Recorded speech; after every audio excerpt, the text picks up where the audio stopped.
Hello and welcome back to Harrison's Happy Hour. Today, I'm actually joined by a friend of mine, Jacob. Introduce yourself. Yeah, hey, what's up? My name's Jacob Kopfer. I'm a childhood friend of Connor's.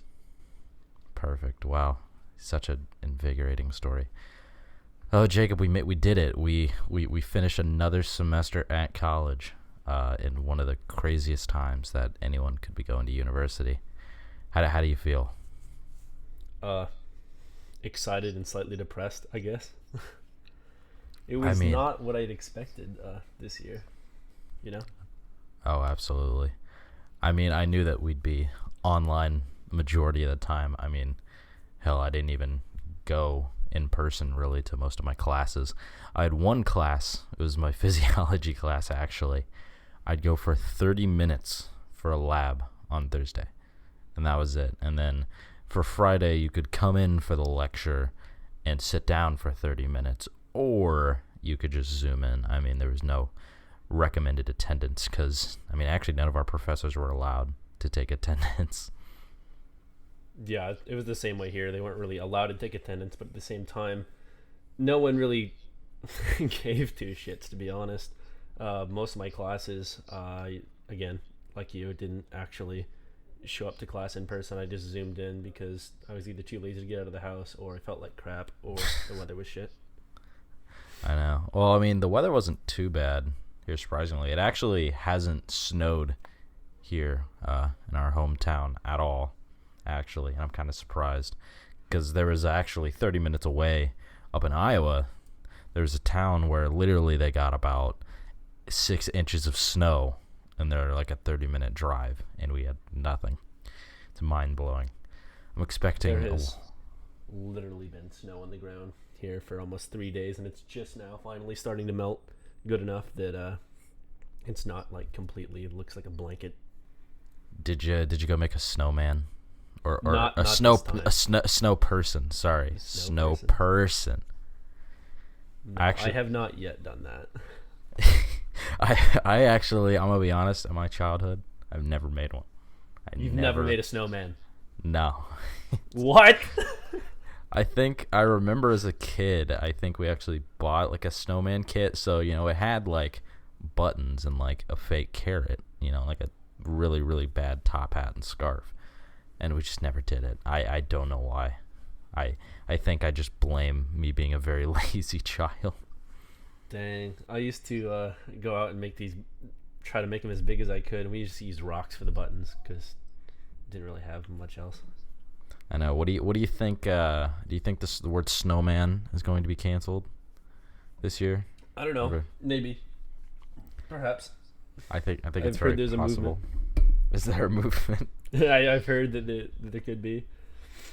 Is there a movement for to change it to like a gender neutral term, like you know what they should change it to? Like snow fighter. Snow fighter. You know what? That's better than snow person. They're a snow fighter. It's kind of like the snow golem from Minecraft. He's gonna sit there and protect your house. Snow sentry. I say snow fighter because it's almost like firefighter. Because you don't say fire. You could say fireman or firewoman, but like the general term is just firefighter. They're just out there fighting fires. So why not make a snow person a firefighter or snow fighter? A snow fighter. I think that would be amazing, dude. If I was a kid and I had someone tell me, "Hey, man, you want to go make a snow fighter?" Your parents are gonna think that you're kid. Your parents are gonna think you're snow fighter. I would, that would be pretty fun, compared to snowman. Let's go make a snowman. He's like, who wants a snowman? This is kind of boring, It's pretty standard stuff. What about a snow fighter? You can give him some boxing gloves, maybe hand him a 22 or something. That's a 22. It's 22. He's got a cannon for an arm. He's got a cannon for an arm. He's got a claymore for a nose or something. He's ready. He's always ready. Oh man, I think that would be neat. But yeah, I don't really expect a lot of things to go down here back in the hometown. It's kind of odd once you go back to college because you come back and you expect to see everyone, but you know that you're really not going to run into about a third of your class. Like, I know a couple people were back in town, but everyone's just so busy doing their own thing. Yeah, I've noticed. I've actually heard some people are like in serious relationships too already, and I was like, dang, I'm starting to feel the pressures of being older already. I'm like a freaking sophomore in college. Like, what is this? I know. I feel you. Yeah, it's always weird just seeing everyone either getting like married, and I'm still young. By no means do I plan on marrying in like the next 4 years, but you never know. But it's just mind blowing.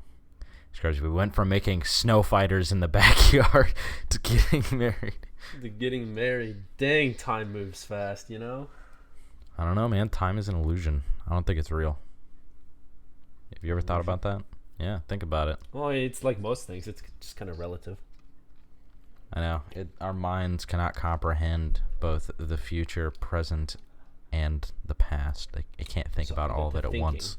I think I saw like something on the internet and made me think about this, but it was like time seems to move so slow when we're young because we have no frame of reference to how long. It's like your frame of reference moves like as you get older. So like when you're young, a year has literally been your entire life or half your life or 3/4 of your life. But when you're 20, a year is only 1/20th of your life. So as you age, time literally moves faster because your reference for time gets smaller because people usually base it on years. It's just crazy to think about stuff like that. That is. I've actually seen a few videos. I've been on the TikTok, I saw one person saying how they allegedly hallucinated or transcended to where they were talking to a spirit, and the spirit was like, yeah. I was like, isn't it crazy, like this concept of time that humans have created? And it makes me wonder. It's man, that's pretty deep. That's pretty deep stuff. I mean, think about it. I guess technically time was, I wouldn't say it was invented, but you could say is discovered. Actually, I think you could say it was invented because, I mean, the Mayans technically invented it. Yeah, well, I mean, like looking at the sun, it moves, and some people are going to be like, oh, well, something has to be happening. Things are changing. Mm-hmm.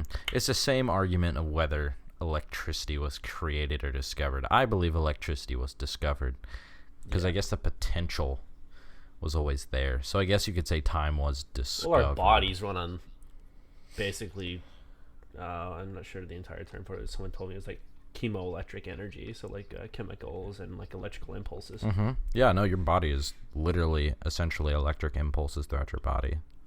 It's essentially what it's ran at. It's by stimulants, chemical mediators and such being activated in your brain to send off these electric pulses. Which is, I mean, aside from the fact of, current being producing heat and stuff, to my knowledge, the main reason electricity is so dangerous.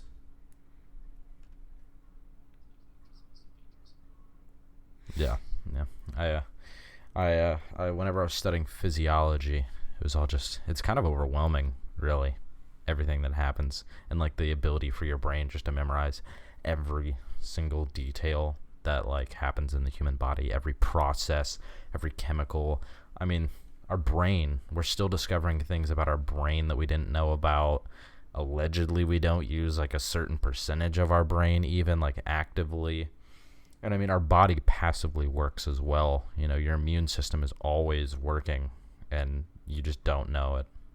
Yeah, it's like your heart. You can't tell your heart to beat. We learned about a lot of that in psychology as well. In psychology? Why psychology? Yeah, well, because like part of psychology has to do with now my psychology teacher's gonna be mad at me because I can't remember the correct term. It's like the autonomic nervous system, I believe is the term for it. Just basically the stuff that's like just beyond, like you can't really control it, but it's kind of there. And then there's the stuff that's like halfway in between, like it's like your muscular movement, you moving around is like voluntary. You do that, your body's not gonna do it by itself. Yeah. And then there's like things that you can control, but your body usually controls, like breathing, stuff like that. And then there's like your heartbeat, which you can't control. Although supposedly there are some people who can control stuff like body temperature and stuff through the will of their mind, but those people are like superhumans, and I don't want to attempt that kind of thing. It takes too much time and effort. Yeah, no, I'm looking at it right here. The autonomic nervous system is a control system that acts largely unconsciously and regulates bodily functions such as heart rate, digestion, respiratory rate, pupillary response, urination, and sexual arousal. This system is the primary mechanism in control of the fight or flight response. That makes sense. And I know there's that, and then you have your parasympathetic and your... The parasympathetic. Well, I guess you could say it's sympathetic. Wait, is the autonomic sympathetic? Oh gosh, I just took physiology class. It's weird to see like the connections between like physiology and psychology, because they kind of, because when we were in psychology, he delved into like the kind of like the physiology aspect of like why we do what we do and how it works and why our brain works the way it does. Mm-hmm. Yeah, I mean, you can't have like it's a whole. You can't just have one part of science without the other when it comes to like how the body works, because I mean.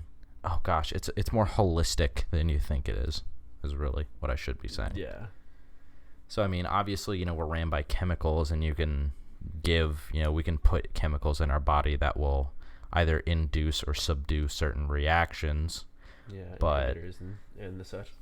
But I mean, it's like depression. I mean, if you feel like if your mind is in a depressed state, then your body feels depressed, I guess, if that's one way to say it.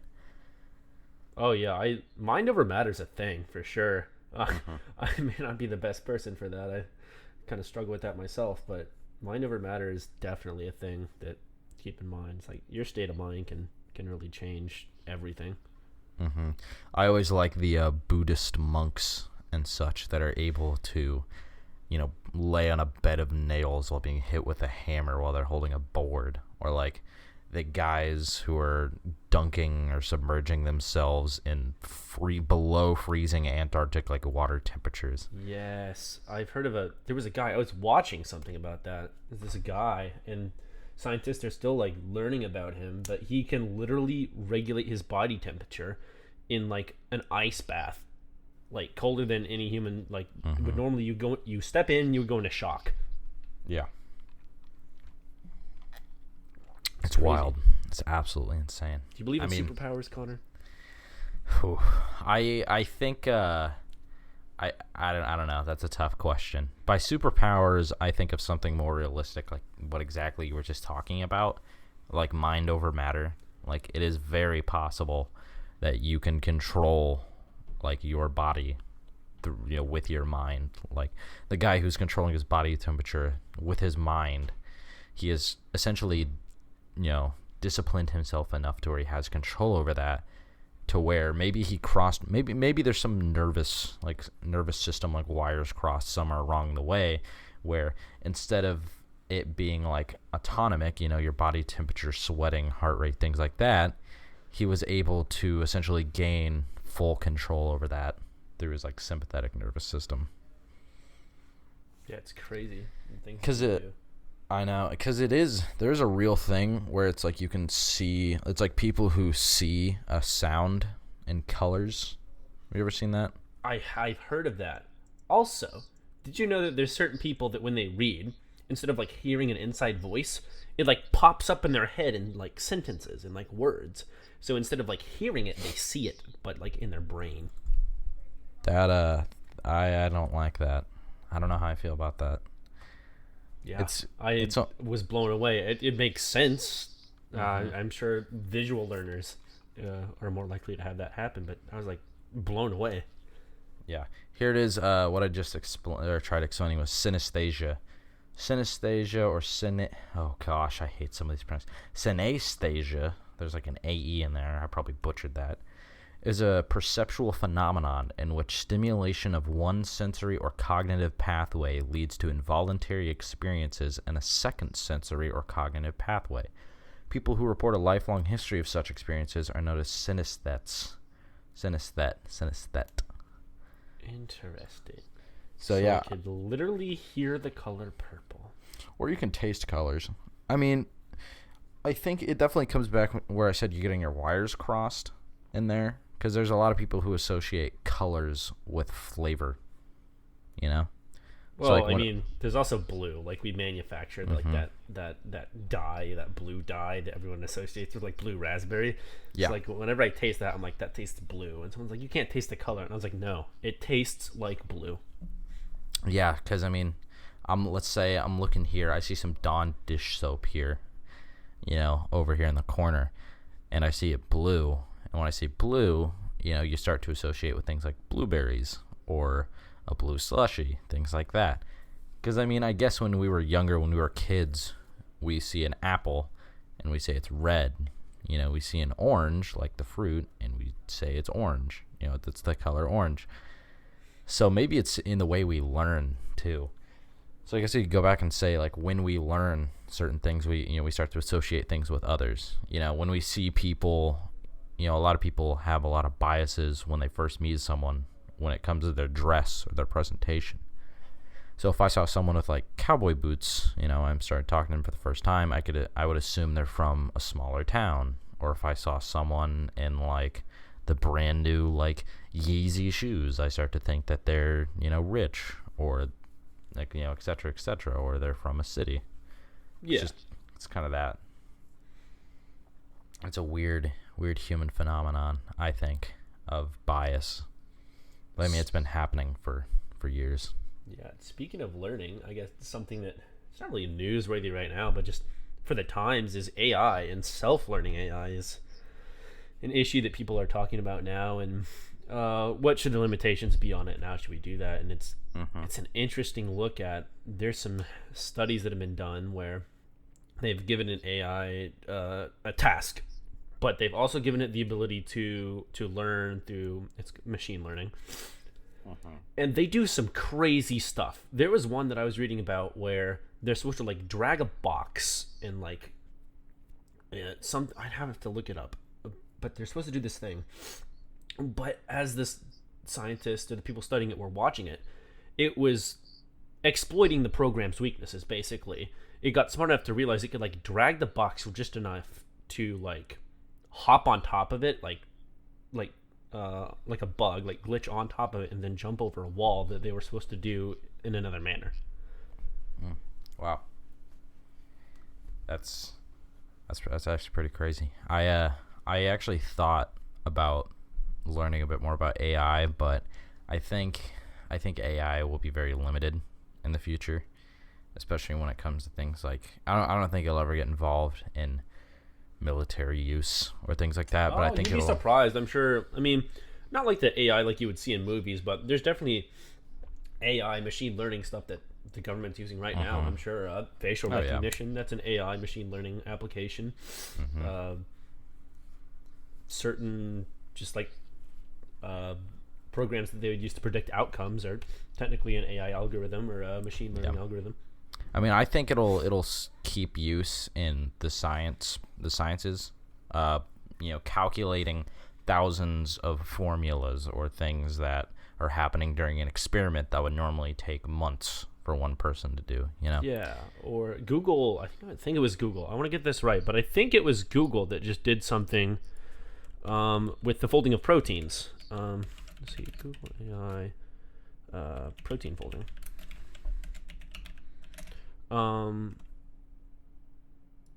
DeepMind's AI. Yeah, that's what it was. DeepMind. An artificial intelligence network developed by Google AI offshoot DeepMind. Okay, yeah, so I was kind of half right. So there was an offshoot of Google that was working, they're like their AI department that was working on this thing, and protein folding is one of the things that's being used right now to help figure out like COVID and just other diseases in general. We use protein folding to analyze them and see what we can do to help. And apparently they made a big leap due to their AI technology and how it analyzes stuff that I guess pushes us further than we had assumed we could get at this moment. I think that in the use of AI and the scientific pursuits, I think we're going to start hitting exponential growth. Because to me, it almost seems like we've kind of hit a wall, if that makes any sense. I mean, the only recent like medical advancement that I've heard of or seen like on a global scale is the coronavirus vaccine, which which was produced quite quickly, I will say. I found it very impressive. Yeah. I found it very I impressive. heard Missouri's is getting rolled out now. Or Really? it has hit Missouri, supposedly. Whether it's being rolled out quite yet or not, it's supposedly here.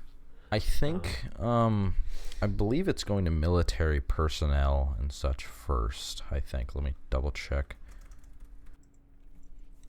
But that was something I heard. I see you were a pre-med student. What is your thoughts on how we've rushed the usually vaccines take years to make and perfect. How do you feel about this rush that we've done? Rush job. How do you see that impacting us? That's a tough question. I would have to say that we had a lot of the top minds. It was a global pandemic, yeah. And it was a global effort. You know, most epidemics that you see in other countries, you know, tend to stay isolated or it's not of a big deal, but we had global effort to work for this. And so I feel very I wouldn't say surprised, but I'm definitely it came out faster than I thought. I thought it would take a few more months maybe. But there's also some worries about it because when you think about it, we don't really know the long-term effects of it. Now, I'm no expert on vaccines. Obviously, you know, consult an actual medical professional. But I believe that there was a few people who ended up getting some sort of facial palsy, like half their face. Let me look this up here. Patients get form of palsy. Here it is. Bell's palsy. But they're saying it's USA Today. I know. I don't know how I trust feel. that publication. Take it with a grain of salt. Take it with a grain of salt. They said Bell's palsy among COVID-19 trial participants is likely not relevant. Likely not relevant. Now, Bell's palsy, I believe, is just, I think it's just on half the face, I believe. Yeah, here it is. Almost like a post-stroke kind of thing. Sort of. Sudden weakness in the muscles on one half of the face. Yeah. Bell's palsy may be a reaction to viral infection. It rarely occurs more than once. Bell's palsy. Not necessarily a chronic thing. No. Bell's palsy usually resolves on its own within 6 months. So, its own. In a way, it's kind of a small price to pay. Absolutely. If it is such a thing that's happening, I would rather lose the feeling in the muscles and have my face for 6 months than have to deal with this crap. Absolutely. So I hope that the people who need to get the vaccine first get it first, and I hope that together as a nation we can heal, because we got a lot of work to do.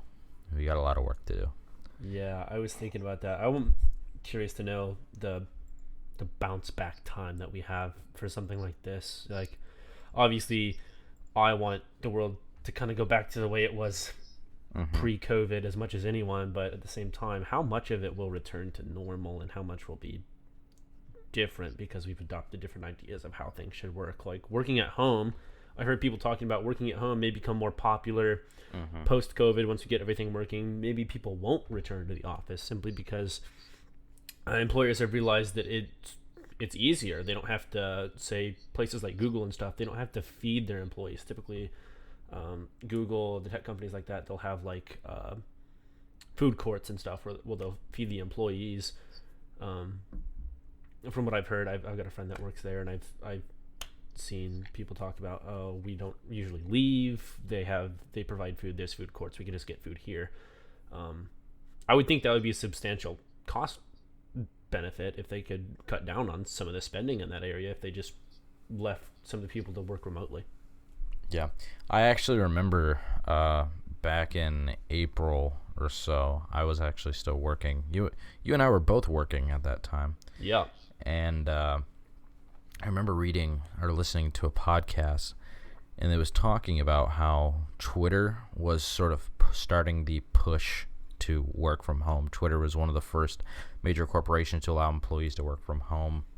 And there was actually a thing, they were talking about how Twitter, normally whenever Twitter does in the workplace, the rest of the world will follow after.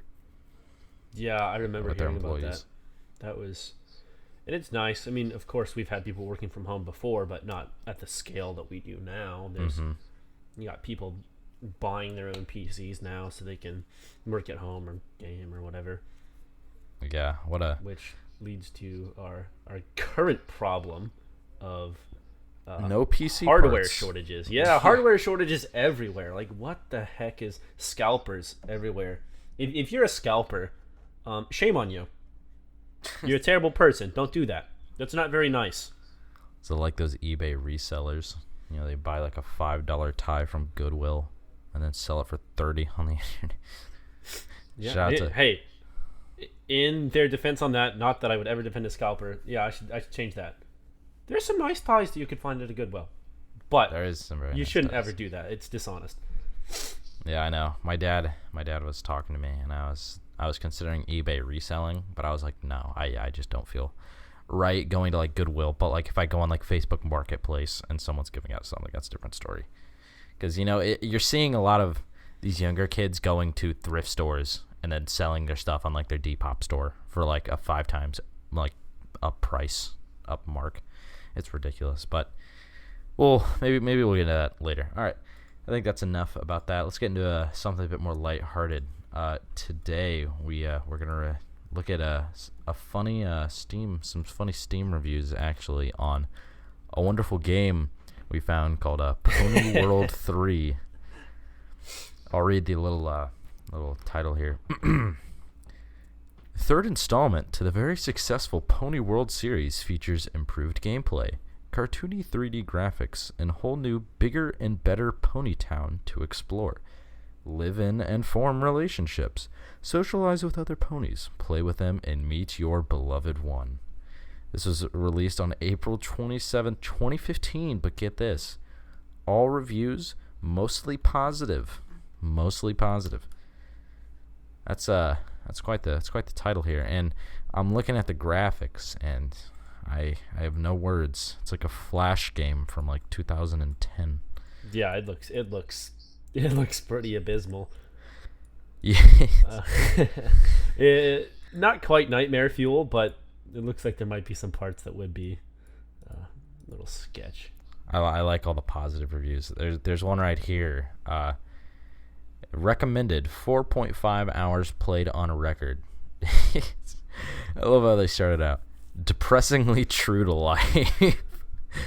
The only jobs available are low-paying, demeaning, menial jobs and require long hours just to afford enough basic necessities to keep yourself presentable, enough to appear at work the next day. Everything that might be fun to do is closed by the time you get off work. Every possible opportunity to better yourself through education and exercise is also closed by the time your day job is done. The only things still open are the most banal of entertainments, your choice of empty, vapid pabulum on a screen, or dancing and drugs to take your mind away from the daily grind, both of which only increase your sociability stat, which is useless for actually getting a better job.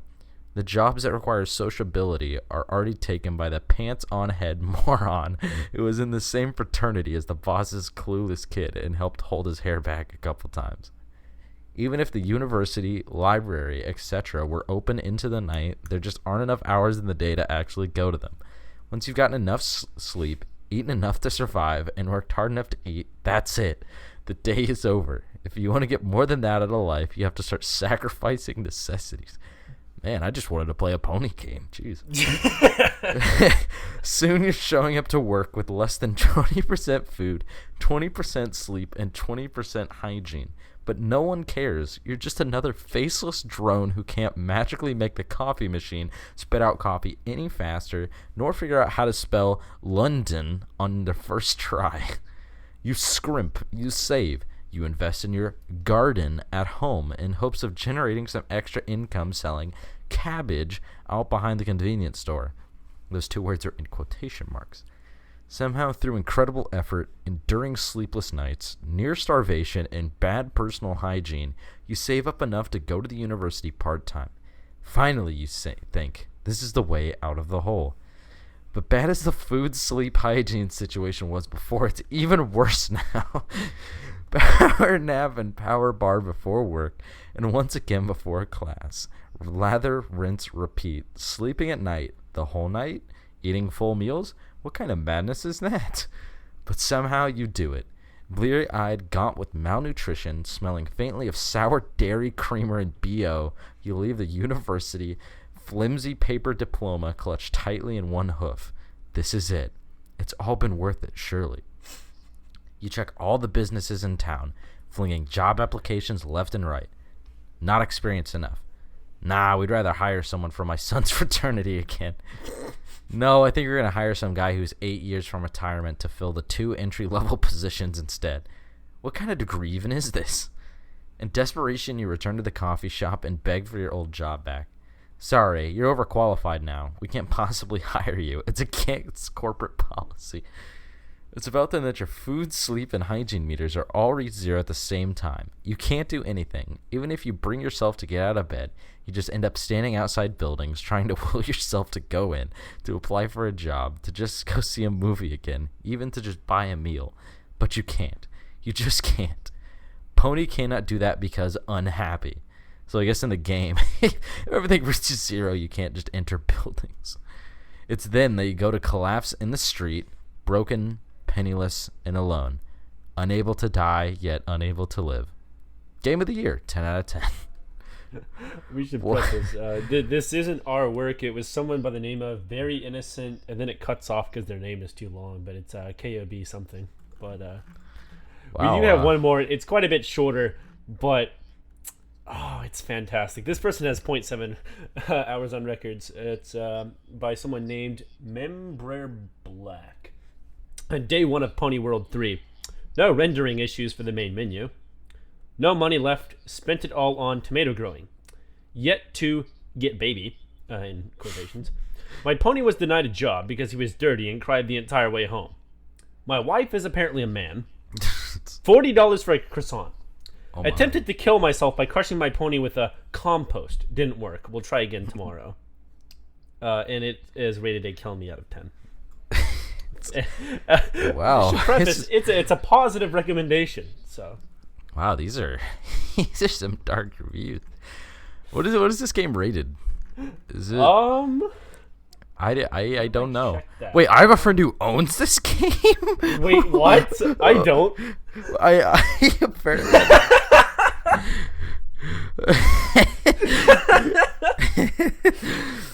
Man, I hope he didn't have to go through it everyone else. God, it sounds painful.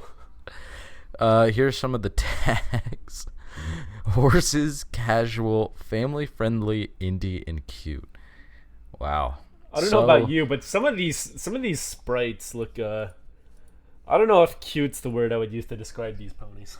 As I said, it looks like a 2010 Flash game. Oh my. It's developed by Rema Press. Yeah, I don't even know how to... Published by someone named PlaySP.Z space O dot space O dot. So... Yeah, I have no idea how to... Zoo. Well, anyways, fantastic game. All right, I think that's a wrap. Thank you, ladies and gentlemen, for tuning in. Jacob, you want to say goodbye to the viewers? Yeah, goodbye. This has been our episode 0 or 1, whatever. It's the pilot. Well, whatever we end up deciding. Episode. Anyways, thank you for listening, and I hope you tune into the next happy hour.